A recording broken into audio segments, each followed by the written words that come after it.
Hello and welcome back to my YouTube channel. In today's video, I'm going to be talking to you about the 11 character traits that I think make up a good therapist. So I think I'm going to title this something like Therapist Green Flags, or I don't know.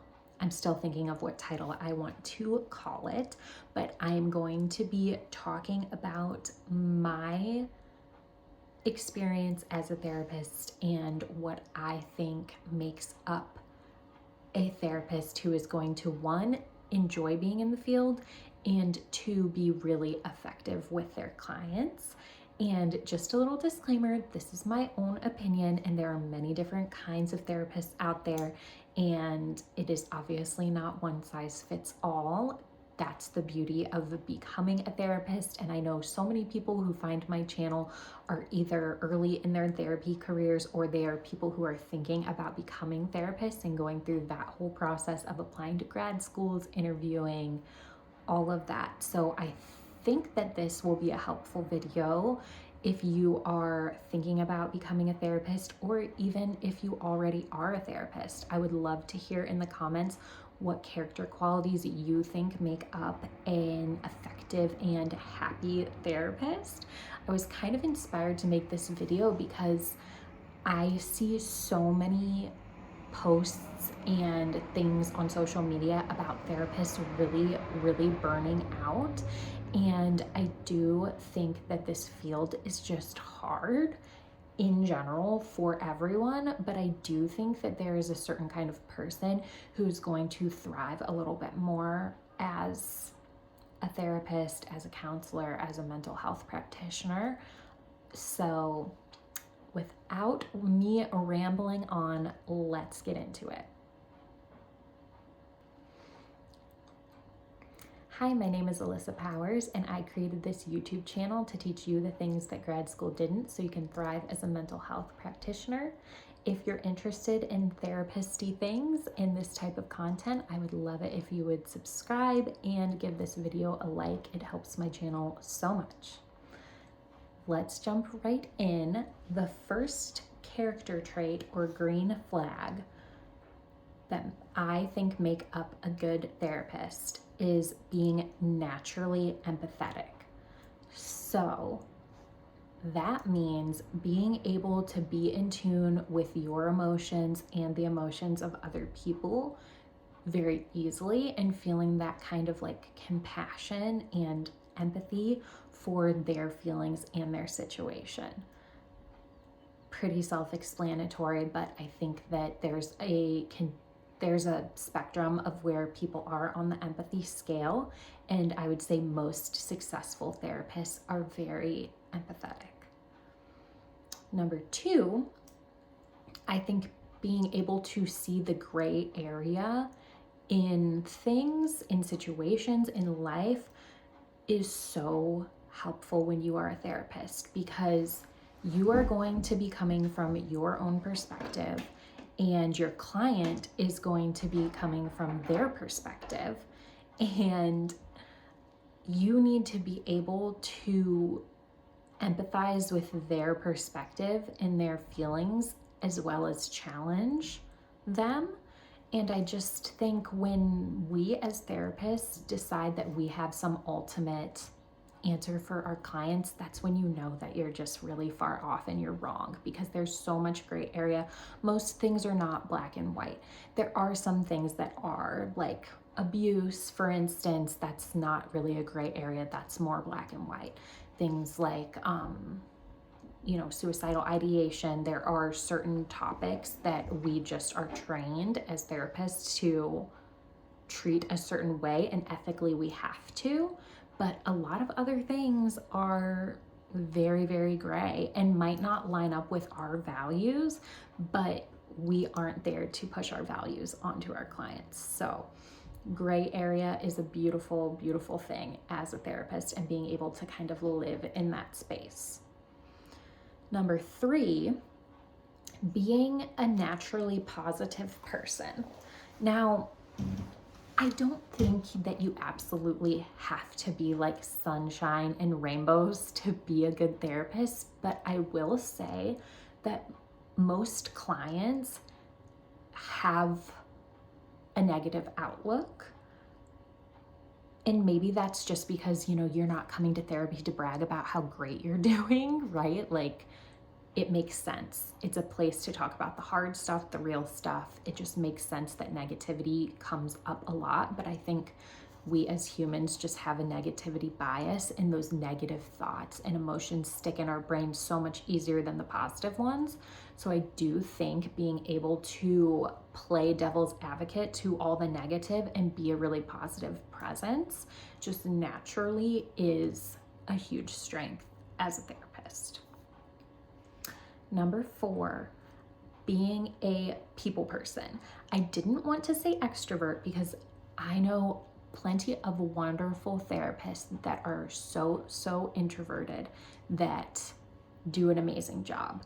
But I think being at your core a people person who enjoys interacting with others is important, because therapy is not only a one-on-one conversation between two people, but it's a very intense conversation oftentimes.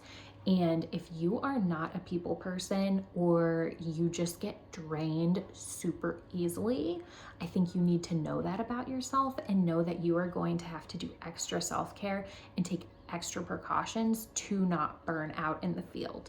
I do think really extroverted people that have an easy time connecting and don't get as socially burnt out and depleted are going to thrive a little bit more. So not to say you have to be an extrovert, but I think that being a people person at your core will be helpful. Number 5, the ability to put other people at ease. Oh my goodness, this is so important, because when clients first come in to therapy, they are often quite nervous, unsure, they feel vulnerable, they feel scared. It is really scary. And being able to put other people at ease with that, like, just friendly, conversational, casual atmosphere is a really great skill to have. So being able to make small talk and show genuine interest in your client will take you very far. Kind of going along with that, number 6, I put warmth down as a character quality that I think makes up a really good therapist. Just being a warm and inviting kind of person, having that vibe is really comforting to clients, because a lot of them probably don't have many people in their life that exude that kind of warmth and genuine caring. So I think that's just a really lovely quality to have. Number 7, being reliable.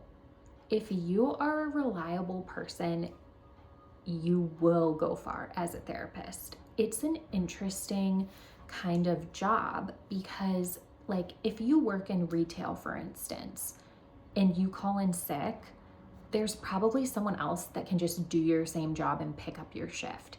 But if you're a therapist and you are unreliable, you can't just be replaced easily, because only you have that relationship with your client. So being reliable, being able to keep appointments and being on time, knowing, how to navigate if you do need to take time off or you need to cancel something. We are, of course, humans, and we're not going to be 100% reliable all of the time, because things do come up.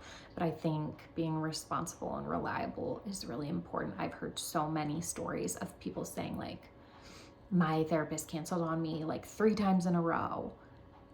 That's crazy. I've never done that in all my years, and I've gone through so much. I've been pregnant. I've had my father pass away. I've had health stuff happen. I've gotten married. Like, I've taken weeks at a time off, and I've taken months off for maternity leave, but I would never do that to a client. where I'm canceling on them multiple times. I mean, things do come up, but it's really rare that I can't give clients at least 24 hours notice. So being reliable will take you far.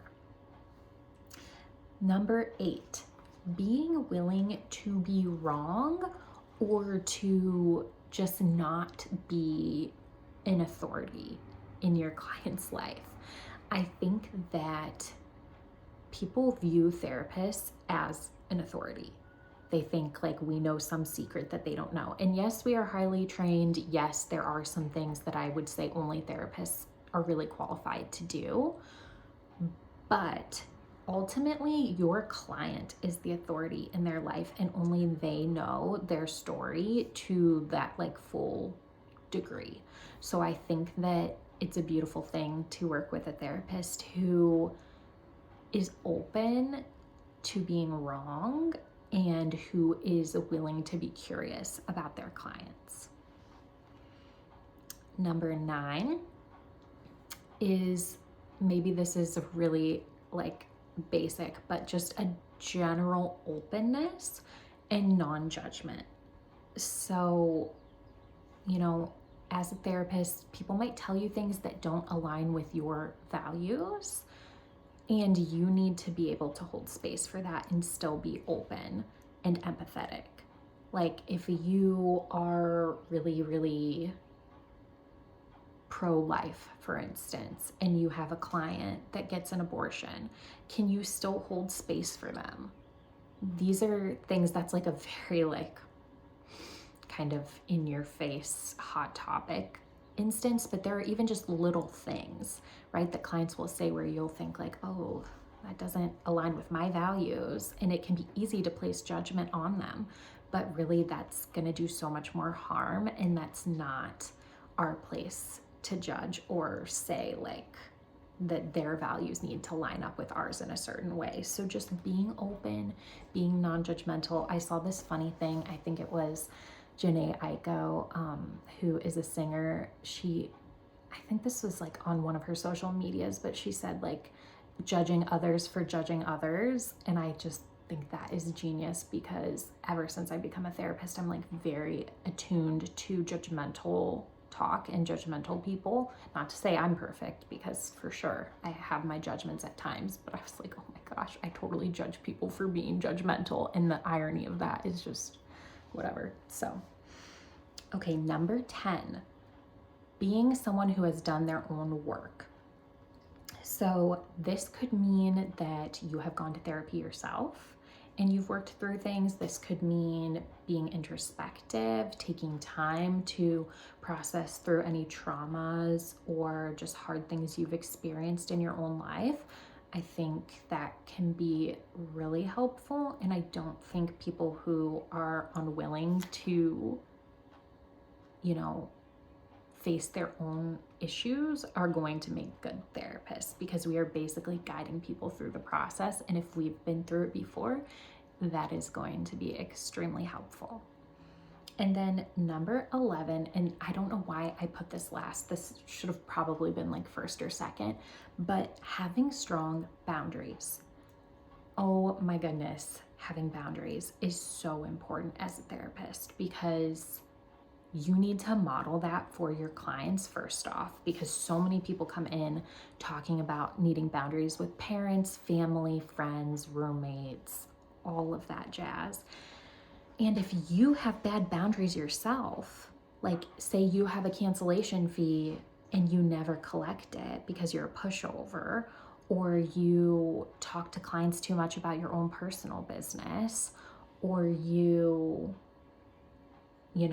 are letting your clients text you at all hours, like there are plenty of ethical dilemmas that that counselors get into with their clients because they have poor boundaries, because they want to be nice. Having boundaries is nice. You know what else is nice? Acting ethically and protecting your client in their relationship with you. This could be a whole video. I feel very strongly about boundaries and ethics. And if you are someone who naturally just has good boundaries and is not afraid to do that, I think that that will help you in the field. So I hope this video helped you if you are someone who's thinking about becoming a therapist, or maybe you're already in grad school. I would think about what your character traits are as a therapist and what your reasons are for going into the field. And of course, my list is not some, end all be all. This is just my opinion as a therapist who has been in the field for a little while, and I think I know a thing or two. I would be so curious to hear what your therapist's green flags are and what character traits you think make up a good therapist. If you leave a comment below, I would so appreciate it. And I hope that you liked this video. If you did, please subscribe to my channel. It helps me so much. And I will talk to you guys next time. Bye.